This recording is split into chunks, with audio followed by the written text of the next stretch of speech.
اور شرک ایسا خطرناک گناہ ہے کہ شرک کی حالت میں اگر کوئی مسلمان مر جاتا ہے، دنیا سے چلا جاتا ہے، شرک کی حالت میں اس کا انتقال ہو جاتا ہے، تو اللہ رب العالمین نے قرآن حکیم میں فرمایا ایسے آدمی کے اوپر جنت کو اللہ حرام کر دیتا ہے اور ہمیشہ ہمیش کے لیے ایسے آدمی کا ٹھکانہ دوزخ میں بن جاتا ہے۔ اللہ رب العالمین نے فرمایا انہ من یشرک باللہ فقد حرم اللہ علیہ الجنہ ومأواہ النار، اللہ کے ساتھ شرک کرنے والے جو لوگ ہیں ان پر اللہ نے جنت کو حرام کر دیا ہے اور ان کا ٹھکانہ دوزخ ہے، ان کا ٹھکانہ جہنم ہے۔ نماز جو مسلمانوں کی شان ہے، مسلمانوں کی پہچان ہے، اس نماز کے تعلق سے ہمیں اپنے سماج اور معاشرے کے اندر بیداری پیدا کرنے کی ضرورت ہے۔ آج سماج کے لوگ مختلف پریشانیوں سے، مختلف بیماریوں سے دوچار ہے، مختلف طریقوں کے دکھوں سے جو ہے پریشان ہے۔ اللہ کے نبی نے فرمایا تھا کہ ان تمام بیماریوں اور دکھوں کا علاج نماز ہے۔ نبی کے بارے میں آتا ہے کان النبی صلی اللہ علیہ وسلم اذا حزبہ امر صلی، اللہ کے نبی کو جب کوئی تکلیف پہنچتی تھی، جب کوئی پریشانی پہنچتی تھی تو اللہ کے نبی صلی اللہ علیہ وسلم نماز پڑھا کرتے تھے کہ اللہ تعالیٰ اس کتاب کے ذریعے، اس قرآن کے ذریعے کچھ لوگوں کو اوپر اٹھاتا ہے اور اس قرآن کے ذریعے اللہ کچھ لوگوں کو نیچے بھی گراتا ہے۔ میرے اسلامی بھائیوں، جو قرآن کے مطابق اپنی زندگی کو گزارے گا، جو قرآن کے مطابق اپنی زندگی کو آگے بڑھائے گا، میرے اسلامی بھائیوں، اللہ اس کو عزت دے گا، اللہ اس کو مقام اور مرتبے سے نوازے گا۔ لیکن جو قرآن سے اپنے منہ کو موڑ لے گا، جو قرآن سے دور ہو جائے گا، جو قرآن کے مطابق اپنی زندگی کو نہیں گزارے گا، ایسے آدمی کو ذلیل اور رسوا ہونا پڑے گا۔ السلام علیکم ورحمۃ اللہ وبرکاتہ۔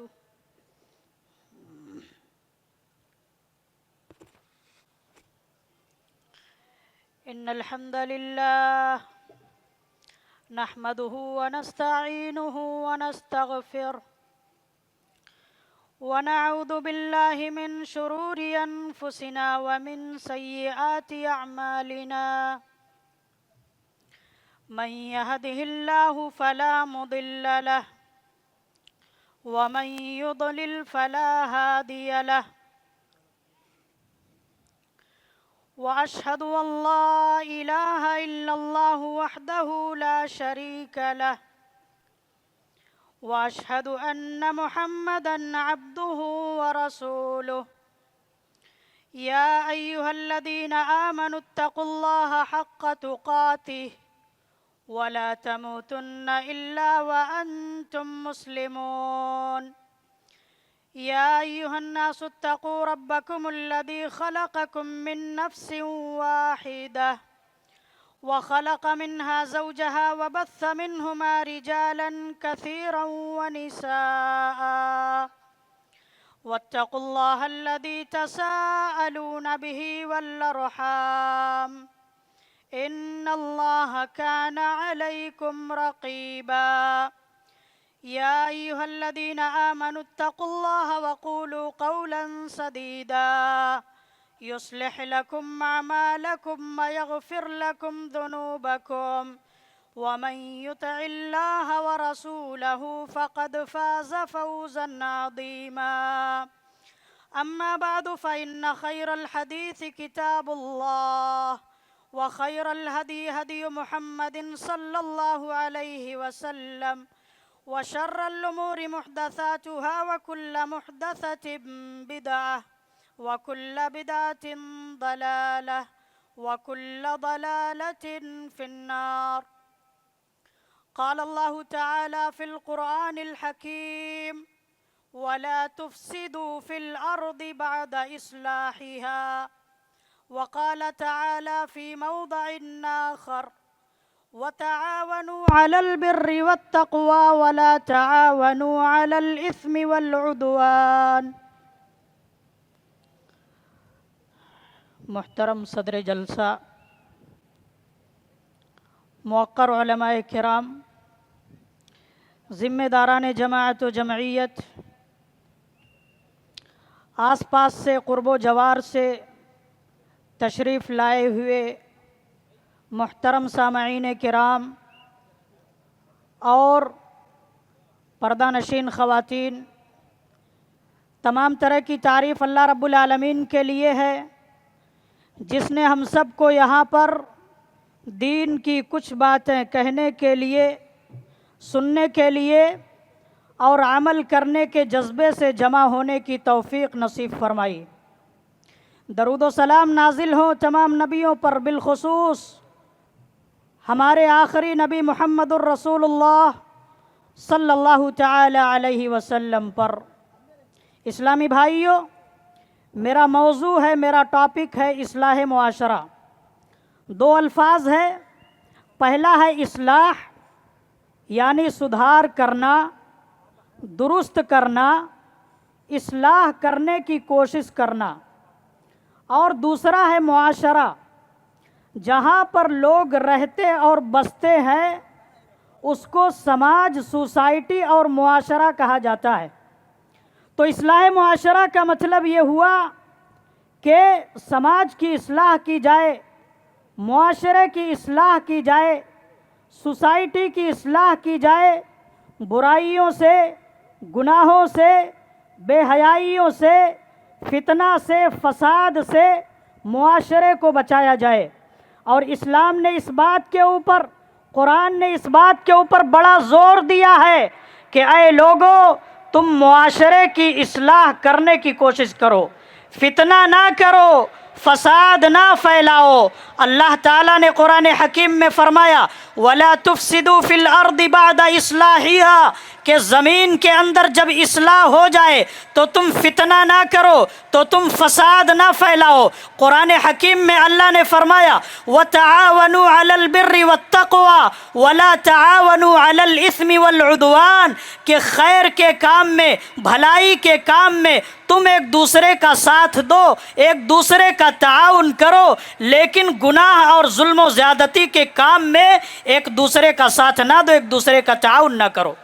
اللہ تبارک و تعالیٰ نے ایک اصول بتلا دیا ہے کہ اگر ہمارے سماج اور معاشرے میں نیکی کا کام ہو رہا ہو، تقوی کا کام ہو رہا ہو، اچھا کام ہو رہا ہو، تو اس میں تم ایک دوسرے کا ساتھ دو، اس میں تم ایک دوسرے کا سپورٹ کرو، اس میں تم ایک دوسرے کی مدد کرو۔ لیکن اگر سماج کے اندر کوئی برائی ہو رہی ہو، کوئی فتنہ ہو رہا ہو، تو ایسی چیزوں میں تم ایک دوسرے کا ساتھ نہ دو۔ اور یہ مومن کی شان ہوتی ہے، پہچان ہوتی ہے کہ مومن بھلائیوں کا حکم دینے والا ہوتا ہے، برائیوں سے روکنا ایک مومن کی، ایک مسلمان کی پہچان ہوتی ہے، اور اسی سے سماج کی اور معاشرے کی اصلاح ہوتی ہے۔ چنانچہ قرآن حکیم میں اللہ نے فرمایا والمؤمنون والمؤمنات بعضهم اولیاء بعض یأمرون بالمعروف وینہون عن المنکر،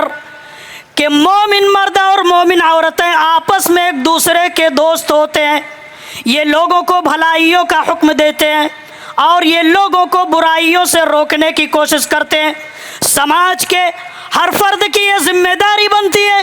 کہ معاشرے میں جو برائیاں ہو رہی ہیں، جو فساد ہو رہا ہے، اس برائی کو ختم کرنے کی کوشش کرے، اس فساد کو ختم کرنے کی کوشش کرے۔ اور یہ کہ یہ کسی ایک آدمی کی ذمہ داری نہیں ہے، بلکہ یہ سماج میں رہنے والے تمام افراد کی ذمہ داری ہے، معاشرے میں رہنے والے تمام لوگوں کی ذمہ داری ہے۔ صحیح مسلم کی روایت ہے، اللہ کے نبی فرماتے ہیں من رأى منکم منکرا فلیغیرہ بیدہ فإن لم یستطع فبلسانہ فإن لم یستطع فبقلبہ وذلک اضعف الایمان، کہ اے لوگو، تم میں سے اگر کوئی شخص کسی برائی کو دیکھتا ہے تو وہ اس برائی کو اپنے ہاتھ سے روکنے کی کوشش کرے، ہاتھ سے اگر اس برائی کو روکنے کی طاقت نہیں ہے تو اس برائی کو اپنی زبان سے روکنے کی کوشش کرے، زبان سے بھی اگر روکنے کی طاقت نہیں ہے تو کم از کم اس برائی کو اپنے دل کے اندر برا جانے۔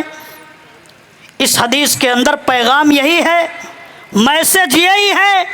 کہ کہ جس سے جتنا ہو سکتا ہے وہ سماج کی اصلاح کرے، وہ اپنے معاشرے کو سدھارنے کی کوشش کرے۔ اسلامی بھائیوں، آج ہمارا ایک المیہ یہ ہے، ہماری ایک پریشانی یہ ہے کہ ہم میں سے اکثر لوگوں کو دوسرے لوگوں کی اصلاح کرنے کی تو فکر ہے، لیکن ہم اپنی خود اصلاح کر لیں اس بات کی ہمیں فکر بہت کم ہے، یا فکر نہیں کے برابر ہے۔ قرآن حکیم میں اللہ نے فرمایا اتامرون الناس بالبر وتنسون انفسکم، اے لوگو کیا تم لوگوں کو بھلائیوں کا حکم دیتے ہو اور تم اپنے آپ کو بھول جاتے ہو؟ دوسرے لوگوں کو سدھارنے کی فکر ہے، دوسرے لوگوں کی اصلاح کرنے کی فکر ہے، لیکن خود کو سدھار لے، خود کی اصلاح کر لے، اس کی کوئی فکر نہیں ہے۔ میرے اسلامی بھائیوں، ایسا نہیں ہونا چاہیے۔ اسلامی بھائیوں، اصلاح معاشرہ کے تعلق سے آئیے 8 بنیادی باتیں ایک ایک کر کے میں آپ کے سامنے ذکر کرتا ہوں، جس پر ہمیں محنت کرنے کی اور کام کرنے کی ضرورت ہے۔ سب سے پہلی چیز توحید ہے، جس پر ہمیں محنت کرنے کی اور کام کرنے کی ضرورت ہے۔ لوگوں کے عقیدے کی اصلاح کرنے کی ضرورت ہے، اس لیے کہ جس سماج کے اندر توحید نہیں ہوگی، جس سماج کے اندر شرک ہوگا، ایسے سماج اور معاشرے کو امن و شانتی ملنے والی نہیں ہے۔ چنانچہ قرآن حکیم میں اللہ نے فرمایا الذین آمنوا ولم یلبسوا ایمانہم بظلم اولئک لہم الامن وہم مہتدون، کہ جو لوگ ایمان لائے اور جنہوں نے اپنے ایمان کو شرک کے ساتھ نہیں ملایا، امن انہی کے لیے ہے، شانتی انہی کے لیے ہے، اور ایسے ہی لوگ راہ راست پر چلنے والے ہیں، ایسے ہی لوگ سیدھے راستے پر چلنے والے ہیں۔ اس آیت میں ظلم کا تذکرہ کیا گیا ہے، جس سے مراد جو شرک ہے۔ صحیح بخاری تفسیر و سورۃ الانعام پڑھیے، جب یہ آیت نازل ہوئی صحابہ پریشان ہو گئے۔ صحابہ اللہ کے نبی کی خدمت میں آئے، کہا اللہ کے نبی اینا لم یظلم نفسا، اللہ کے نبی وہ کون ہے جس نے ہم میں سے ظلم نہ کیا ہو، جس سے کوتاہی نہ ہوتی ہو، جس سے گناہ نہ ہوتا ہو؟ اللہ کے نبی نے فرمایا معاملہ ایسا نہیں ہے جیسا کہ تم سمجھ رہے ہو۔ اس آیت میں ظلم کرنے سے مراد شرک ہے، اس آیت میں ظلم سے مراد وہی شرک ہے جو لقمان علیہ السلام نے اپنے بیٹے سے کہا تھا یا بنی لا تشرک باللہ ان الشرک لظلم عظیم، یقیناً شرک بہت بڑا ظلم ہے۔ اسلامی بھائیوں، سماج اور معاشرے کے لوگوں کے لیے سب سے پہلے اصلاح کی جو ضرورت ہے وہ یہی توحید ہے کہ سماج کے لوگوں کو اللہ کی بندگی سے جوڑ دیا جائے۔ جو پیشانیاں، جو سر آج غیر اللہ کے سامنے جھک رہے ہیں، جو آج غیر اللہ کے سامنے سجدہ کر رہے ہیں، وہ پیشانیاں اللہ کے سامنے جھکنے والی بن جائے، وہ سر اللہ کے سامنے سجدہ کرنے والا بن جائے۔ آدمی دعا کرے تو اللہ سے دعا کرے، ہاتھ اٹھائے تو اللہ کے سامنے ہاتھ اٹھائے، بیٹا بیٹی مانگے تو اللہ سے مانگے، روزی مانگنا ہو تو اللہ سے مانگے، مدد مانگنا ہو تو اللہ سے مانگے، بلکہ قربانی، روزہ، نماز، دعا، تمام کی تمام عبادتوں کے لیے یہ سمجھ لے کہ یہ ساری عبادتوں کی مستحق صرف ایک ذات ہے جس کو ہم اللہ وحدہ لا شریک کہتے ہیں۔ اور اگر سماج کے اندر شرک پایا جائے تو شرک کرنے سے تمام اعمال برباد ہو جاتے ہیں۔ اللہ رب العالمین نے نبیوں اور رسولوں کا تذکرہ کیا، اس کے بعد اللہ نے فرمایا وَلَوْ أَشْرَكُوا لَحَبِطَ عَنْهُمْ مَا كَانُوا يَعْمَلُونَ، اگر یہ انبیاء بھی شرک کرتے، یہ پیغمبر بھی شرک کرتے تو ان کے اعمال بھی ضائع کر دیے جاتے، ان کے اعمال بھی برباد کر دیے جاتے۔ اور شرک ایسا خطرناک گناہ ہے کہ شرک کی حالت میں اگر کوئی مسلمان مر جاتا ہے، دنیا سے چلا جاتا ہے، شرک کی حالت میں اس کا انتقال ہو جاتا ہے، تو اللہ رب العالمین نے قرآن حکیم میں فرمایا ایسے آدمی کے اوپر جنت کو اللہ حرام کر دیتا ہے اور ہمیشہ ہمیش کے لیے ایسے آدمی کا ٹھکانہ دوزخ میں بن جاتا ہے۔ اللہ رب العالمین نے فرمایا انہ من یشرک باللہ فقد حرم اللہ علیہ الجنہ ومأواہ النار، اللہ کے ساتھ شرک کرنے والے جو لوگ ہیں ان پر اللہ نے جنت کو حرام کر دیا ہے اور ان کا ٹھکانہ دوزخ ہے، ان کا ٹھکانہ جہنم ہے۔ شرک سے سب سے پہلے ہمیں اپنے معاشرے کو بچانے کی ضرورت ہے۔ اللہ سے دعا ہے کہ اللہ ہم سب کو توحید کے اوپر چلنے والا بنائے، اللہ ہم سب کو شرک کی گندگی سے اللہ محفوظ رکھے۔ سنت کی پیروی، اس کا حکم اللہ نے قرآن میں دیا ہے، اتبعوا ما انزل الیکم من ربکم،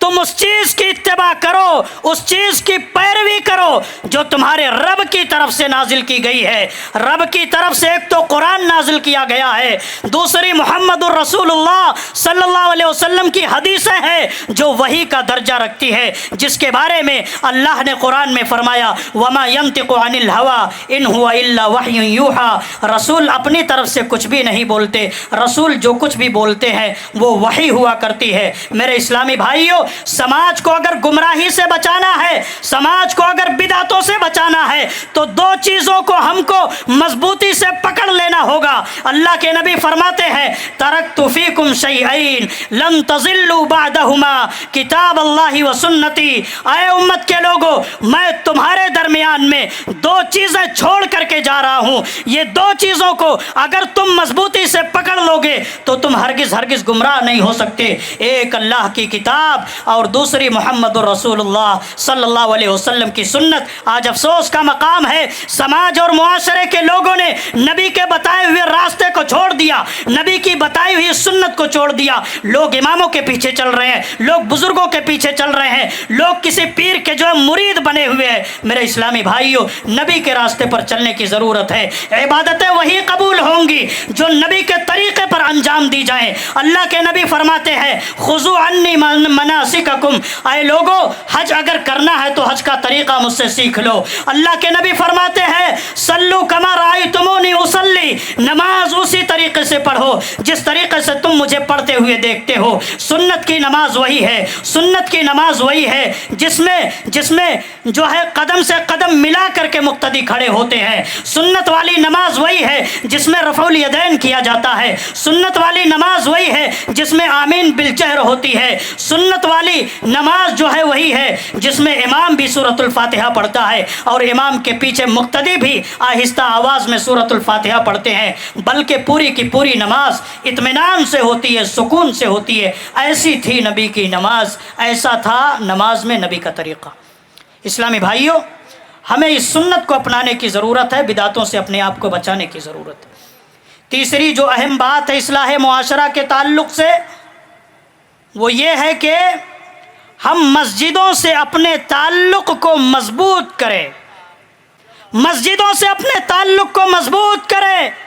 نماز جو مسلمانوں کی شان ہے، مسلمانوں کی پہچان ہے، اس نماز کے تعلق سے ہمیں اپنے سماج اور معاشرے کے اندر بیداری پیدا کرنے کی ضرورت ہے۔ آج سماج کے لوگ مختلف پریشانیوں سے، مختلف بیماریوں سے دوچار ہے، مختلف طریقوں کے دکھوں سے جو ہے پریشان ہے۔ اللہ کے نبی نے فرمایا تھا کہ ان تمام بیماریوں اور دکھوں کا علاج نماز ہے۔ نبی کے بارے میں آتا ہے کان النبی صلی اللہ علیہ وسلم اذا حزبہ امر صلی، اللہ کے نبی کو جب کوئی تکلیف پہنچتی تھی، جب کوئی پریشانی پہنچتی تھی تو اللہ کے نبی صلی اللہ علیہ وسلم نماز پڑھا کرتے تھے۔ اسلامی بھائیوں، نماز یہ دکھوں کا علاج ہے۔ سماج اور معاشرے سے اگر ہم برائیوں کو ختم کرنا چاہتے ہیں، بے حیائیوں کو مٹانا چاہتے ہیں تو اس کے لیے ہمیں نمازی بننا پڑے گا، سماج اور معاشرے کے لوگوں کو نماز کی پابندی کرنے والا بننا پڑے گا، اس لیے کہ اللہ نے قرآن حکیم میں یہ اعلان کیا ہے ان الصلاۃ تنہی عن الفحشاء والمنکر، کہ اے لوگوں نماز بے حیائیوں سے روکتی ہے، نماز برائیوں سے روکتی ہے۔ اسلامی بھائیوں، ہم نماز کی پابندی کرنے والے بن جائیں، سماج سے بے حیائیوں اور برائیوں کا خاتمہ ہو جائے گا۔ اور میں تمام لوگوں سے، بالخصوص اس علاقے کے لوگوں سے، راما چندرا پورم کے لوگوں سے میں یہ کہنا چاہتا ہوں کہ اللہ نے آپ کو یہ جو مسجد عطا فرمائی ہے، یہ مسجد اللہ کی بہت بڑی نعمت ہے، اس نعمت کی قدر کیجئے اور اس نعمت پر اللہ رب العالمین کا شکریہ ادا کیجئے اور اس نعمت کو سماج اور معاشرے کی اصلاح کا مرکز بنا دیجئے کہ لوگ ہماری ان مسجدوں کے اندر آئے، راما چندرا پورم کی اس مسجد میں لوگ جمع ہو، یہاں سے دین سیکھیں، یہاں سے عقیدہ سیکھیں، یہاں سے اخلاق اور کردار کو سیکھیں، یہاں سے لوگ سیکھیں ان مسجدوں میں آ کر سماج میں رہنے والے لوگوں کے حقوق کیا ہوا کرتے ہیں، سماج اور معاشرے کے لوگوں کے ساتھ مل کر کے زندگی ہمیں کیسے گزارنا ہے۔ اسلامی بھائیوں، یہ تمام طرح کی تربیت اس مسجد سے ہونی چاہیے۔ اور مجھے ابھی وہ وقت یاد ہے جب راما چندرا پورم کے اندر مسجد نہیں بنی تھی، مسجد کی تعمیر نہیں ہوئی تھی، تقریباً 3 یا 4 سال پہلے دعوتی مقصد کی خاطر راما چندرا پورم کے لیے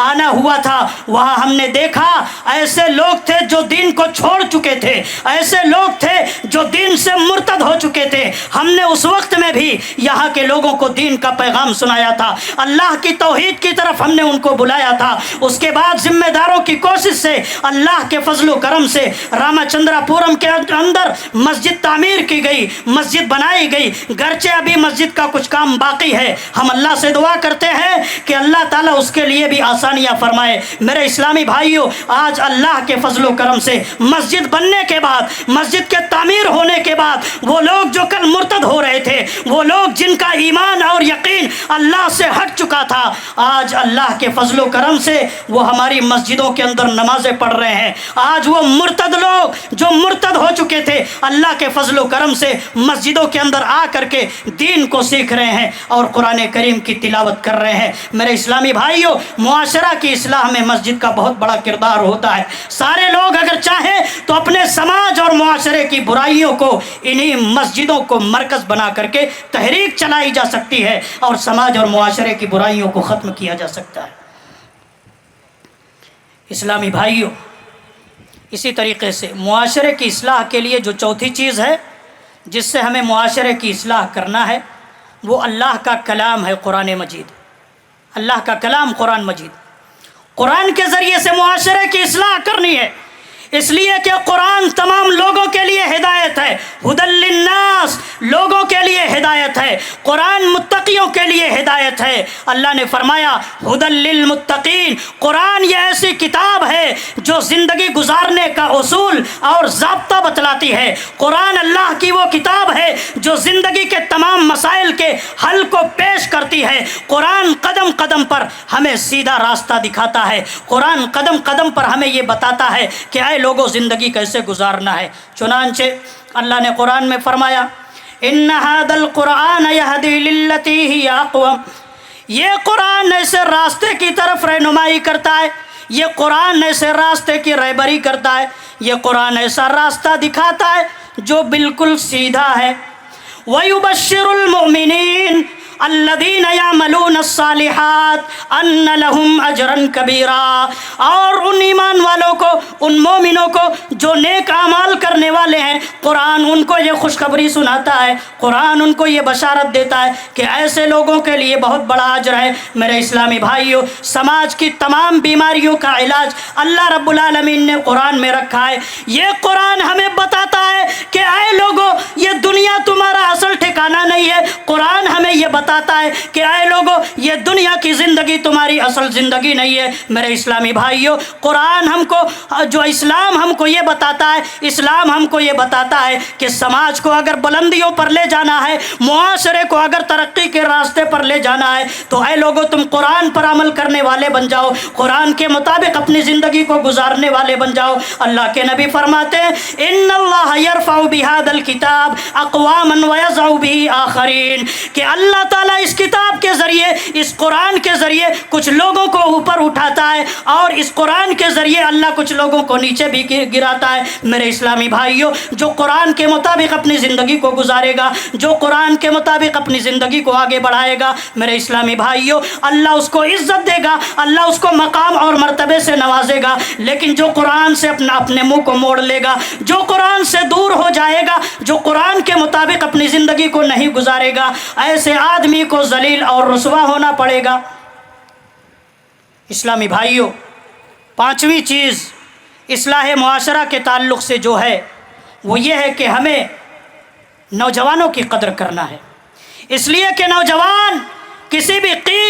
بھی معاشرے کا سب سے قیمتی سرمایہ ہوا کرتے ہیں۔ نوجوان بگڑ جائیں گے، سماج اور معاشرہ بگڑ جائے گا۔ نوجوان اگر بگڑ گئے تو سماج اور معاشرہ تباہ ہو جائے گا۔ اسلامی بھائیوں، قوم کے ان نوجوانوں کو آج ان کی جو ہے حفاظت کرنے کی ضرورت ہے۔ قوم کے نوجوان آج نشے کے عادی بن چکے ہیں، ڈرگس لے رہے ہیں، شراب پی رہے ہیں، فلمیں دیکھ رہے ہیں، بے حیائیوں کو پھیلا رہے ہیں۔ اے مسلم نوجوانوں، اللہ کے سامنے جا کر کے تمہیں جواب دینا ہے۔ جب اللہ ہم سے اور آپ سے جوانی کے بارے میں پوچھے گا، جوانی کے بارے میں پوچھے گا کہ اے نوجوان بتا، میں نے تجھے جوانی عطا فرمائی تھی، تو نے اپنی جوانی کو کہاں پر گزارا؟ ہم اللہ رب العالمین کو کیا جواب دیں گے؟ نوجوان سدھر گئے، معاشرہ سدھر جائے گا۔ سماج کا ایک بڑا حصہ عورتوں کے اوپر مشتمل ہوتا ہے۔ اسلامی بھائیوں، اسلامی ماں اور بہنوں، اسلام سے پہلے ایک وقت تھا عورتوں کی کوئی عزت نہیں تھی، عورتوں کا کوئی مقام سماج کے اندر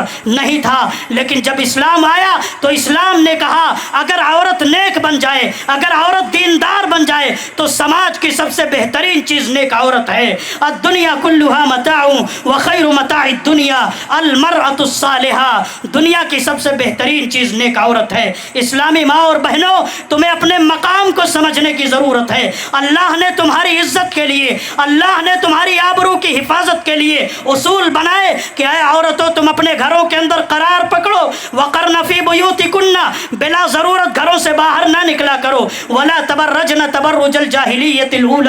جاہلیت کی طرح بناؤ سنگار کا اظہار کرتی جو ہے مت پھرو۔ خواتین کی عزت اور آبرو کے لیے اسلام نے اصول مقرر کیے کہ خواتین اور اسی طریقے سے مرد بھی اپنی نگاہوں کو نیچی رکھا کریں۔ عورت جب باہر جائے تو خوشبو لگا کر کے نہ جائے، عورت جب باہر سفر پر نکلے تو بغیر محرم کے جو ہے وہ سفر نہ کرے۔ جنتی عورت کی اللہ کے نبی نے نشانی بیان فرمائی کہ جو عورت پانچوں وقت کی نمازیں ادا کرنے والی بن جاتی ہے، رمضان کے روزے رکھنے والی بن جاتی ہے، اپنی عزت کی حفاظت کرنے والی بن جاتی ہے، اپنے شوہر کی فرما بردار بن جاتی ہے، تو قیامت کے دن اس سے کہا جائے گا اے نیک خاتون ادخلی من ای ابواب الجنت شئتی، اے نیک خاتون تو جنت کے جس دروازے سے چاہے جنت کے اندر داخل ہو جا۔ اسلامی ماں اور بہنوں، اپنے آپ کو دیندار بناؤ۔ اگر عورتیں جو ہے اپنے اندر اصلاح پیدا کر لیں، سماج کی اصلاح ہو جائے گی، معاشرے کی اصلاح ہو جائے گی، لیکن عورت اگر بگڑ جائے، عورت کے اندر سے اگر دینداری ختم ہو جائے تو عورت سماج کے لیے سب سے بڑا فتنہ بن جاتی ہے۔ اللہ کے نبی نے فرمایا ما ترکت بعدی فتنة التي اضر علی الرجال من النساء، عورت اگر بگڑ جائے تو عورت یہی سب سے بڑا فتنہ بن جاتی ہے۔ اسلامی بھائیوں، ساتویں چیز جس پر ہمیں محنت کرنے کی ضرورت ہے وہ ہمارے اخلاق اور کردار ہیں۔ بحیثیت مسلمان آج ہمارے اخلاق اور کردار کا عالم کیا ہے؟ نبی تو بلند اخلاق کے مالک تھے، اللہ نے فرمایا تھا وَإِنَّكَ لَعَلَىٰ خُلُقٍ عَظِيمٍ، اے نبی آپ عظیم اخلاق کے مالک ہیں۔ حضرت عائشہ سے جب پوچھا گیا نبی کے اخلاق کیسے تھے، حضرت عائشہ نے فرمایا کان خلقہ القرآن، نبی کے اخلاق قرآن تھے۔ اسلامی بھائیوں، نبی کریم کے اندر سچائی تھی، امانت داری تھی، نبی برائی کا جواب برائی سے نہیں دیتے تھے، نبی رحم دل تھے، نبی کے اندر تکبر نہیں تھا، نبی مہمانوں کی جو ہے مہمان نوازی کرنے والے تھے، نبی امام الانبیاء ہے، پھر بھی اللہ کے نبی کے اندر عاجزی تھی، انکساری تھی۔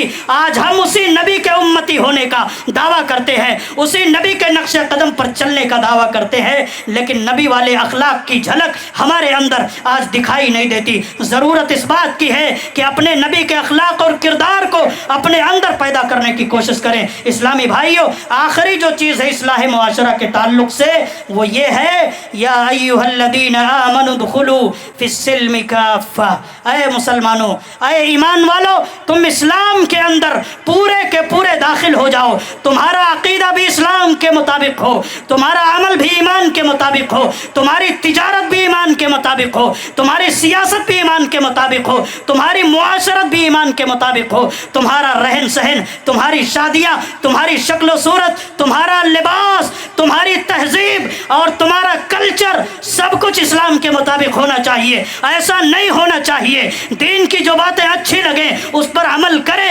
دین کی جو باتیں ہماری خواہشات کے مطابق ہوں اس کو تو ہم اپنا لیں، لیکن دین کی جو باتیں ہمارے من کے خلاف ہوں، ہماری مرضی کے خلاف ہوں، ہماری خواہشات کے خلاف ہوں، اس کو چھوڑ دیں۔ ایسا نہیں ہونا چاہیے۔ قرآن میں اللہ نے فرمایا افتؤمنون ببعض الکتاب وتکفرون ببعض، تم دین کی باتوں کو مانتے ہو اور بعض باتوں کا انکار کر دیتے ہو، کچھ پر عمل کرتے ہو، کچھ پر عمل کرنے کے لیے تیار نہیں ہو۔ ایسا نہیں ہونا چاہیے۔ اسلامی بھائیوں، انہی چند باتوں کے ساتھ میں اپنی بات کو ختم کرتا ہوں۔ دعا کرتا ہوں اللہ رب العالمین سے کہ اللہ رب العالمین جو بھی باتیں ہم نے کہی ہیں، جو بھی باتیں ہم نے سنی ہیں، ان تمام باتوں پر اللہ رب العالمین ہم سب کو عمل کرنے کی توفیق نصیب فرمائے۔ اور اللہ رب العالمین ہم یہاں پر جتنی باتیں اپنے موقر علماء کرام سے سنیں گے، اللہ سے دعا ہے کہ ان تمام باتوں کو ہمیں اپنے ذہن میں رکھ کر کے ان تمام باتوں پر اللہ تبارک و تعالی عمل کرنے کی توفیق نصیب فرمائے۔ ذمہ داران جماعت و جمعیت کو،